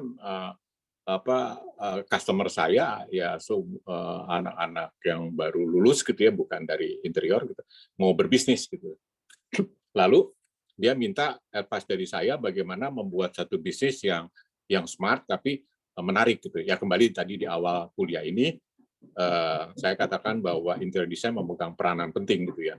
Lalu ya itu tadi dia akan mengcombine seperti tugas kalian hari ini adalah online dan offline gitu ya, ada di tahap Z ini generasi yang baru ini. Nah, kalau online saya kalah deh sama dia karena segala macam cara bikin Instagram, promosi itu penting ya. Nah, promosi yang dia dibikin ini bagaimana diwujudkan dalam bentuk offline gitu ya. Jadi saya mengatakan di slide ini bahwa tidak semuanya harus online dan jadi kita masih ada peran gitu ya, ada peran di dalam pekerjaan interior. Segmen kita masih cukup luas gitu ya, masih cukup ada gitu. Walaupun memang kita lihat sekarang pergeseran di mall yang sewa-sewa itu semakin kurang gitu ya, toko-toko semakin kurang gitu. Ya karena semua dibayar di dalam marketplace online gitu. Tapi ada hal-hal tertentu yang mereka harus membutuhkan performan gitu ya. Nah, ini yang ditangkap oleh generasi-generasi sekarang. Bagaimana ya, mewujudkan hal-hal yang lebih kepada prestige, branding tadi gitu ya. Nah, tetapi karena dunia sekarang ini begitu cepat, desain pun cepat gitu ya. Nggak ada dulu kalau saya membuat kantor 10 tahun dipanggil lagi gitu ya. Sekarang nggak ada kantor yang begitu luas 10 tahun dipanggil lagi. Dia sewa dengan 100 meter, 50 meter, 100 meter. Tapi 1 tahun, 2 tahun saya dipanggil lagi. Gitu. Kalian dipanggil lagi. Bukan untuk mengganti barangnya, tapi mengganti desainnya. Karena apa? Karena lifestyle. Karena gaya hidup. Nah, bicara komersial itu bicara gaya hidup. Gitu ya. Sekarang mall kita lihat, kalau Anda bicara minum kopi, gitu, Anda nggak akan masuk di dalam rental yang disewa. Ya, jadi Anda akan cari di selasar-selasar koridornya itu, dan koridornya itu sekarang sama mall dijual lebih mahal daripada di dalam. Ya, Anda lihat di mall-mall misalnya di dalam plaza. Anda kalau mau ngopi, Anda nggak di dalamnya, Anda di luarnya. Lalu Anda kerja di situ dengan gadget Anda, dengan laptop Anda. Itu sekarang di mall lebih mahal daripada di dalam. Jadi mall juga melihat bahwa hal-hal yang social space itu akan lebih mahal. Orang akan berinteraksi seperti itu karena dunia ini udah nggak ada batas gitu ya. Sosial itu udah nggak ada batas. Nah ini peluang kita. Ya, jadi ruangannya kecil tapi percepatannya cepat. Nah ini saya katakan tadi dalam metode design thinking Anda kembalikan ya. Jadi jangan berlama-lama untuk kata-kata kepada tahap ideal. Anda bikin cepat tapi perkalian tadi. Ya, nanti kalau Anda ini mau lari yang ke konteksnya ke startup gitu ya, ke UMKM ya, cepat. Kemarin itu pameran itu ada booth UMKM, mereka juga cepat ya. Bikin tas dirajut ini juga nanti datang tahun depan itu udah beda lagi ya. Ini cepat. Jadi kalau tas itu udah beda, rak Anda juga beda. Jadi kemarin saya katakan kalau bikin toko, raknya jangan terlalu banyak custom lah. Nanti kalau barangnya ganti-ganti, Anda ganti rak gitu loh ya. Itu Anda buka lu di Google, banyak sekali itu komponen daripada rak display untuk Anda yang dapat retail shop ya. Itu banyak sekali. Karena barang itu berganti. Bukan hanya ukuran, warna, banyak sekali. Dan itu harus ditangkap oleh seorang desainer. Ya, cepat sekali. Dan itu nggak mahal, ya. Relatif bisa dijangkau. Karena sekarang bisnis itu dengan 10 juta, 20 juta sudah jadi bisnis. Interior ada di komponen itu. Ya. Dengan dulu beda saya. Proyek kalau nggak ada 500 juta nggak jadi proyek misalnya gitu. Tapi sekarang kan sudah tidak. Bunga bank sudah mahal. Mereka harus cepat cash flow-nya, ya. Ini kita bicara sedikit bisnis, ya. Oke. Silakan lanjut. Jadi nanti kita bagi untuk ada sesi tanya jawab. Culture and people, business intelligence and trends. Nah, itu tadi. Jadi walaupun kita punya desain, punya teknologi, kita juga harus pikirkan kita punya sistem ya. Jadi Anda harus menguasai IT gitu ya, dengan tren-tren. Jadi bukan hanya IT saja, kita bukan hidup di dunia IT, tapi kita di dunia tren ya, gaya hidup, kebiasaan manusianya seperti apa ya. Sekarang lagi gandrung nih semua bikin bisnis kopi. Nanti satu saat 10 tahun kopi sudah akan turun. Anda harus kemas dari seperti itu. Ya, Anda buat lagi tren seperti apa gitu ya. Ya, ini harus ditangkap seorang desainer besoknya kalau Anda mau bergerak di interior komersial, bukan di residensial. Kalau di residensial tentunya bukan tren saja, tapi feeling tadi ya, feeling perasaan dia nyaman. Tren mempengaruhi, tapi tidak seperti rumah tinggal dia lebih ke feeling, lebih ke prestis. Kalau di dalam komersial tren, dan tren itu cepat banget ya. Anda di generasi Z akan lebih menguasai ini. Business intelligence juga ya. Dan jangan lupa, karena kita nih akademisi, Anda keluar dari S1, kita juga punya culture ya. Kita bagaimana mempromosikan budaya Indonesia ya. Ini juga penting gitu supaya jangan sampai lahan kita diambil oleh orang-orang asing. Kita mempunyai culture, punya people, dan ini kita tahu semua ya. Anda dapat mata kuliah yang berhubungan dengan culture dan people. Ini penting banget. Ini di dunia komersial tetap bahan yang ada di yang murah, yang maksudnya yang gampang itu bahan-bahan yang ada di Indonesia gitu ya. Ya. Yang dari China itu sebenarnya kan aplikasi daripada bahan ini gitu ya, karena dia menang teknologi. Tapi hal-hal berhubungan dengan bahan karakter ya, itu adalah yang Anda bisa angkat dari culture dan people yang ada di sini. Ya. Dibungkus dengan teknologi bahan itu. Anda banyak sekali ya. Banyak motif-motif tertentu yang sebenarnya dari culture Indonesia tapi difabrikasi dengan teknologi dan itu disuguhkan, ditawarkan kepada desainer untuk bisa dipakai di dalam proyeknya. 3 hal ini ada di generasi yang sekarang ya. Dulu di generasi saya mungkin yang paling kanan itu paling kecil. Anda dapat semua 3 ini. Ya, paket komplit dapat 3 ini, semakin komplit semakin canggih harusnya Anda mewujudkan design thinking Anda. Oke, lanjut. Habis kelihatannya ya. Oh, masih ada. Oke, masih ada. Gini, saya ngatakan tadi, bagaimana Pak, saya kalau lulus belum punya pengalaman, saya belum banyak apa, tapi Bapak sudah suruh minta fee. Harus, saya bilang gitu. Anda punya desain portofolio, makanya dari sekarang Anda kuliah, Anda sudah berangkat satu kaki Anda. Bagaimana Anda mau mewujudkan, kalian ini mewujudkan portofolio desain karakter Anda. Ya, habis ini kalau nggak salah T-Alip ya, T-Alip Anda harus punya. Supaya Anda jadi partner di dalam magang Anda, bagaimana punya desain portofolio. Nah, ini harus penting dari sekarang Anda. Ya, karena bukan lagi zaman dulu. Zaman dulu saya bekerja satu kantor semua bisa apa magada lu mau gua ada gitu ya. Jadi semua ada, mau restoran bisa, mau toko bisa, mau hospital bisa, mau airport bisa. Tapi bawa kendaraan yang gede gitu ya. Begitu ada Krismon habis semua tuh. ya, habis semua karena terlalu besar. Nah, sekarang dunia udah berubah dan yang relatif cukup smart cepat gitu ya. Nah, ini dibutuhkan desain portofolio. Dulu kompetitor saya bukan sesama interior designer tahun-tahun itu. Itu sama arsitek. Jadi kalau kompetisi sama arsitek. Kalau sekarang enggak.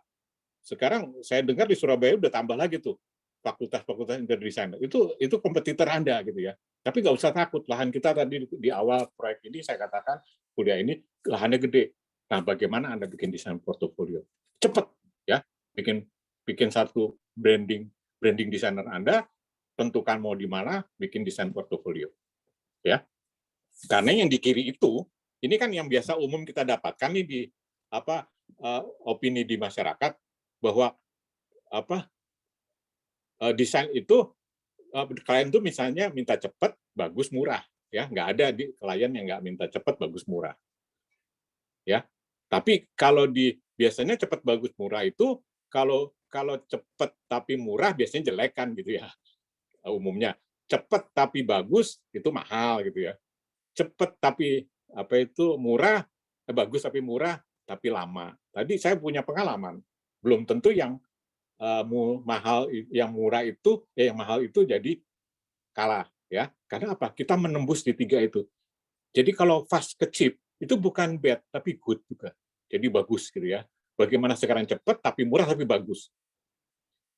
Cepat tapi bagus, bukan ekspensif tapi bisa relatif lebih murah. Ya. Murah tapi bagus, bukan lagi lambat tapi cepat. Nah, ini kita membongkar ini. Opini ini jadi dibalik gitu. Dengan portofolio Anda, dengan spesifikasi Anda, kalian bisa menjawab yang di kiri ini. Ya, jadi apa tadi rumusnya kalau kita pakai teori budget and fee, Anda bisa kotak-atik sini. Karena di dunia bisnis kita kembali kepada tadi yang di awal slide saya adalah cost efektif ya di slide keempat itu ya slide cost efektif. Jadi tidak ada dunia komersial yang mereka tidak memakai sistem cash flow ya, mereka mempercepat. Jadi secepat mungkin, seprofit mungkin, Anda partner dia, membantu keuntungan dia, kalau dia untung, kembali lagi ke Anda sebagai desainer dipakai lagi. Oke, saya rasa mungkin cukup sekian. Mungkin kalau nanti ada tanya jawab saya untuk kita berikan. Saya rasa itu pengalaman saya lah gitu ya. Pengalaman saya untuk kalian hubungan dengan design thinking dengan urusan uang gitu, budget ya. Jadi dan lahan Anda. Silakan Bu. Terima kasih. Ya, terima kasih Pak Lingga atas presentasinya dan sharingnya ya, lebih tepatnya sharingnya Pak Lingga tentang dunia budget dan fee di interior design. Oke, di sini saya dapat sedikit simpulkan ya dari apa yang Pak Lingga sudah presentasikan barusan. Sebelum kita masuk ke sesi tanya jawab, kalian sebagai seorang desainer atau calon-calon desainer, kalian itu harus bisa menghargai diri sendiri karena untuk desain yang sudah kalian kerjakan ya. Kemudian time schedule itu penting karena time schedule itu juga mempengaruhi budget yang nanti akan kalian tunjukkan ke klien kalian seperti itu. Kemudian yang terakhir itu mengenai design thinking ya.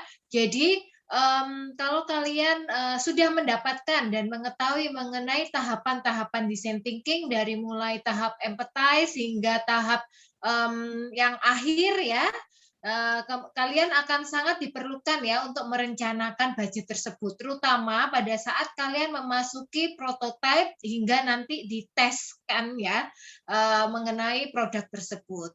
Itu sekilas atau rangkuman yang sudah bisa saya kasih ke teman-teman dari materi yang diberikan oleh Pak Lingga di pagi hari ini. Oke, sekarang menunjukkan pukul 9:07, jadi kalian kurang lebih memiliki waktu sekitar mungkin 10 hingga 15 menit untuk tanya. Silakan kalau ada yang mau bertanya. Halo, adakah yang bertanya? Langsung aja, bisa langsung bertanya. tidak perlu menulis di kolom chat juga tidak apa-apa. Oke, sambil menunggu mungkin saya saja Pak yang bertanya. Suaranya. Mungkin saya yang akan bertanya Pak Lingga. Ya. Begini Pak Lingga, kalau kan sekarang ya seperti yang tadi Pak Lingga utarakan bahwa sekarang ini masyarakat lebih banyak yang apa ya, mereka juga selain punya on-site store ya, offline store seperti itu, mereka juga sekarang juga punya online store. Nah, tadi Pak Lingga mengatakan bahwa kedua hal itu penting karena kita akan berjualan secara langsung di mana customer melihat produk tersebut dan juga secara online yaitu yang memudahkan karena barang langsung datang di rumah. Nah, kalau menurut Pak Lingga sendiri untuk desain ya ruangan yang offline store untuk yang kira-kira yang sekarang ini yang diperlukan itu store yang seperti apa dan kira-kira juga budgetnya kalau kita nih mau buka store tapi kita udah punya online tapi terus kita mau buka, nah itu kita harus punya kira-kira dana berapa seperti itu Pak Lingga. Oke, baik Bu Popi. Ini saya melihat bagi rekan-rekan generasi Z ini, itu dia mau mulai bisnisnya pertama rata-rata mereka dari kacamata online dulu ya, dengan sekarang pakai KTP, foto wajah aja ada jualan langsung diupload di marketplace itu sudah jadi toko ya, begitu simpel dan cepat gitu ya.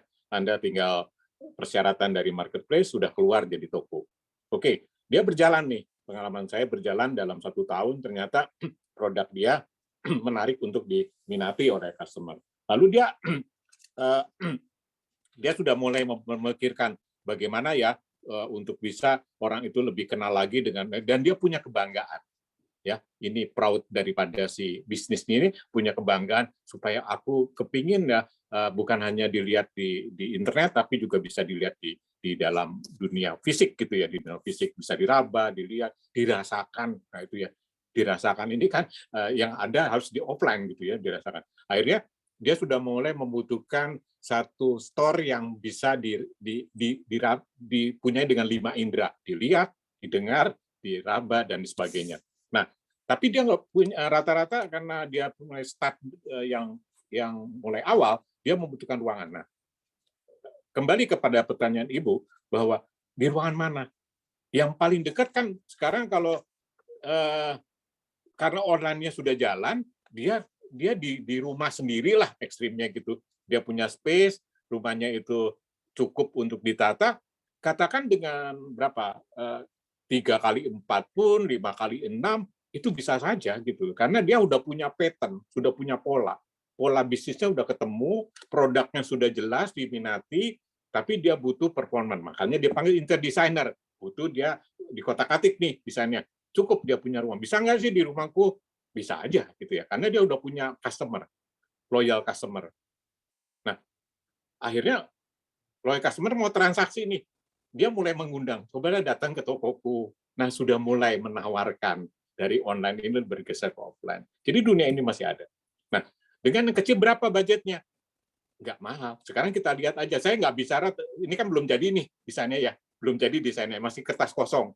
Tapi dia udah kepingin punya offline. Nah, kita anggap sekarang modalnya dia untuk bisa lakuin 1 bulan. Ini saya sedikit bicara bisnis ya Bu ya. Dari Ya, bisnis nggak apa-apa Pak. Bisa Sorry, sharing Pak. Apabila ada teman-teman yang punya online store gitu Pak. Iya, katakan aku punya duit nih 20 juta. Ya, 20 juta supaya ada nol nih gampang baginya. Kalau 15 juta nanti pakai kalkulator. 20 juta. Aku bisa nggak? Aku punya uang 20 juta dari keuntungan onlineku, tapi aku bisa dapat interior 4 kali 3 katakannya 12 gitu ya.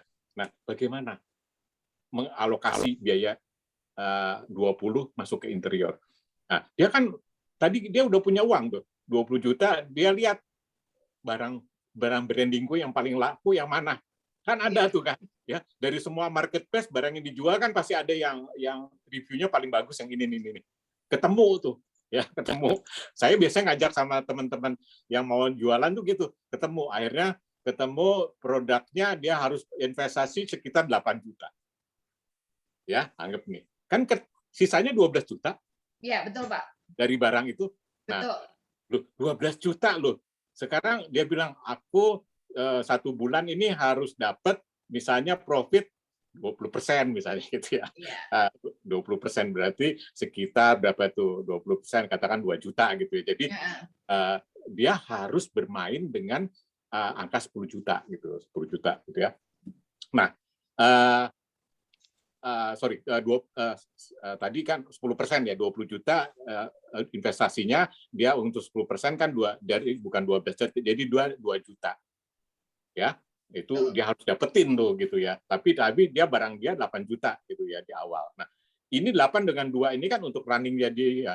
Nah, sekarang bagaimana dia nggak kotak-kotik 20 dengan 8, berarti kan dia punya uang 12 juta. 12 juta tiap bulan dia dapat sharing untungnya 2 juta. Sebetulnya kan 10 juta tuh dia punya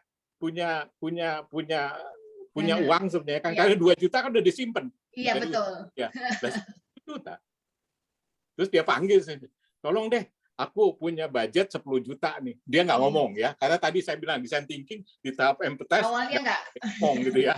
Nah, panggil tuh si desainer siapa yang bantuin saya tadi, Hans ya. Hans, bikinin deh proyek dengan nilai tertentu 4x3 ya. Nah, saya ambil kalkulator. Ini kita bicara uang. 10 juta 10 juta ya. 10 juta dibagi 4x3 kan, 12 kan? Betul. Berapa tuh? 833.000 per meter. Itu pelaksanaan lu ya. Design and build. Ini design and build. Nah, itu per meter. Nah, sekarang sebetulnya kan kalau konsep ide dia sampai ke 10 juta udah jadi ini. Ya. Ketemunya di skematik keluar 10 juta. Kalau di awal kan dia masih malu-malu ngomong. Tapi di idea kan dia udah mulai. Ini 12 juta katanya gitu sih di sana. Waduh, kemahalan. Karena dia kartunya kan 10. Iya, betul. Ya, di skematik dia bilang 12. Terusin deh. Akhirnya hari ini nih mahasiswa pada bikin pengembangan ya.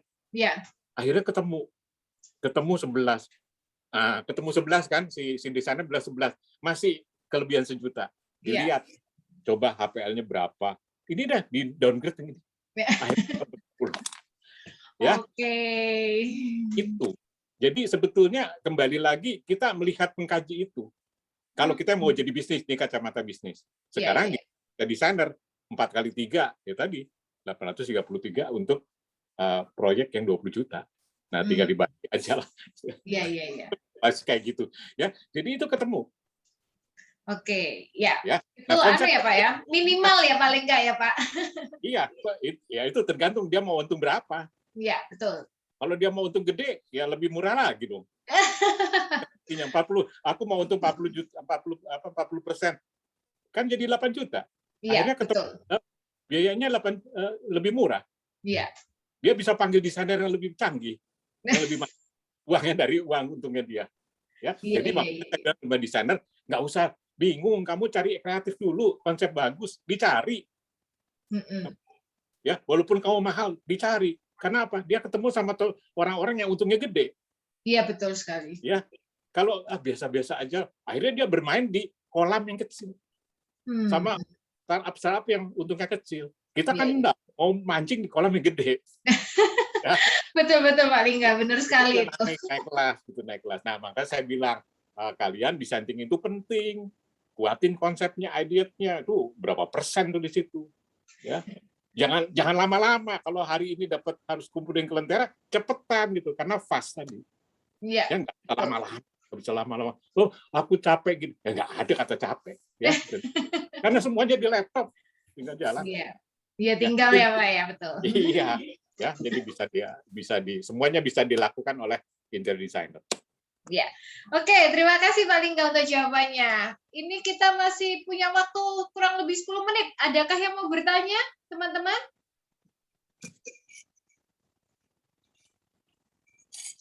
Tidak ada? Kalau tidak ada mungkin Pak Lingga bisa kasih ini tips and trick terakhir saja ya yang sangat mudah untuk teman-teman calon-calon desainer ini dan calon-calon yang akan masuk mungkin ke interior design. Nah, itu bagaimana Pak Lingga? Nah, gini, saya bahkan deh, kita kuliah, kita belajar tentang metode design thinking. Terus kita punya konsep ya. Itu konsep itu paling penting ya di dalam kita mendesain suatu desain. Tapi jangan lupa kita ini ada styling ya. Ada styling, ada gaya. Ya. Tadi hari ini saya nggak bingung gaya, kalau enggak saya lupa juga gaya ya.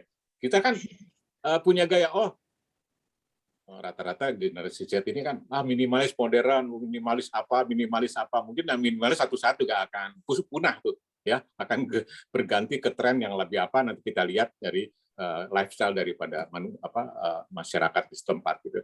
Jadi gaya ini penting. Jadi kadang-kadang kalau Pak konsepnya nggak bisa Pak, tapi saya kepingin yang begini, budgetnya si owner nggak mungkin. Anda punya trik lagi, gaya. Anda bermain di gaya. Karena apa? Kadang-kadang dengan gaya konsep Anda itu bisa diatur lagi. Karena apa? Gaya akan mempengaruhi bahan, ya. Bahan tadinya misalnya gayanya minimalis drastik gitu ya. Anda harus pakai keramik, mosaik segala macam gitu. Tapi mahal, mosaik kan nggak ada yang murah, ya. Mahal gitu. Itu HPL sekarang juga banyak yang gaya mosaik kok, ya. Gayanya tetap ada, sentuhan memang beda ya dirasa. Tapi kan akhirnya gaya itu Anda bisa downgrade. Tapi kebaliknya, Anda kepengen drastik, si klien nggak ngerti bahan, datang, ini loh aku kemarin lihat pameran ada HPL begini. Tapi dia lihat pasarnya ini bagus nih. Akhirnya dia bilang, Pak, ini mosaik yang lebih bagus. Naik dia. Jadi tidak ada kata tidak bisa di dalam hal budget. Anda tinggal mengotak-atik karena resepnya di dalam batu kuliah sudah ada semua. Ya, tinggal sekarang bagaimana mengaplikasikan resep yang dapat kuliah ini untuk dijadikan satu komersial office, komersial interior, ya, menjadi satu nilai yang profit buat desainer, profit buat customer.